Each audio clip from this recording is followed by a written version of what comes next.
Hi guys, ನಮಸ್ತೆ. Welcome back to my channel. ನಾನಿವತ್ತು ಪಾಪುಗೋಸ್ಕರ ವೆಜಿಟೇಬಲ್ ಕಟ್ಲೆಟ್ ಮಾಡ್ತಾಯಿದ್ದೀನಿ. ಹೇಗೆ ಮಾಡ್ಕೊಂಬರೋದು ಬನ್ನಿ ನೋಡ್ಕೊಂಬರೋಣ. ಮೊದಲು ನಾನು ಒಂದು ಪಾತ್ರೆಗೆ ಹುರಿದಿಟ್ಕೊಂಡಿರೋ ಅಂಥ ರವೆನ ಹಾಕ್ಕೊತಾ ಇದ್ದೀನಿ. 1 ಸ್ಪೂನ್ ರವೆ ತೊಗೊಂಡಿದ್ದೀನಿ. ಅದಾದ ನಂತರ ಒಂದು ಸ್ವಲ್ಪ ಗರಂ ಮಸಾಲ ಪೌಡರ್ನ ಆ್ಯಡ್ ಮಾಡ್ಕೋತೀನಿ. ನೆಕ್ಸ್ಟು ಪೆಪ್ಪರ್ ಪೌಡ್ರ್ ಹಾಕ್ತಾಯಿದ್ದೀನಿ, ಮತ್ತು ಜೀರಿಗೆ ಪುಡಿ, ಕೊತ್ತಂಬರಿ ಪುಡಿ, ಇಷ್ಟು ನಾನು ಹಾಕ್ಕೊತಾ ಇದ್ದೀನಿ. ಅದಾದ ನಂತರ ಬೇಯಿಸಿ ಇಟ್ಕೊಂಡಿರೋಂಥ ಆಲೂಗೆಡ್ಡೆ ಮತ್ತು ಕ್ಯಾರೆಟ್ನ ಮ್ಯಾಶ್ ಮಾಡಿ ಇಟ್ಕೊಂಡಿದ್ದೆ, ಅದನ್ನು ಇಲ್ಲಿ ಆ್ಯಡ್ ಮಾಡ್ತಾಯಿದ್ದೀನಿ.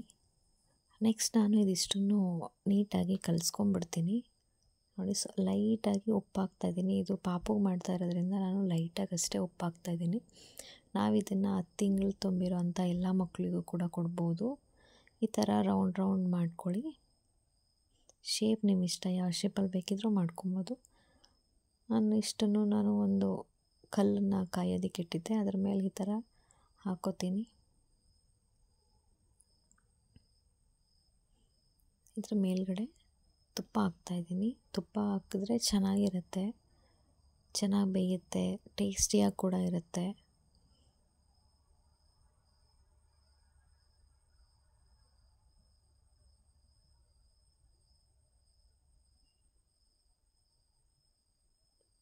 ನೋಡಿ, ಇವಾಗ ಒಂದು ಸೈಡ್ ಆಗಿದೆ, ಇನ್ನೊಂದು ಸೈಡ್ ಕೂಡ ಅದೇ ಥರ.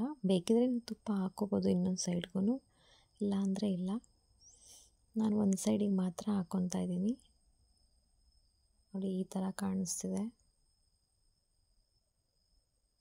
ಈಗ 2 ಸೈಡ್ ಆಗಿದೆ. ವೆಜಿಟೇಬಲ್ ಕಟ್ಲೆಟ್ ರೆಡಿ ಇದೆ.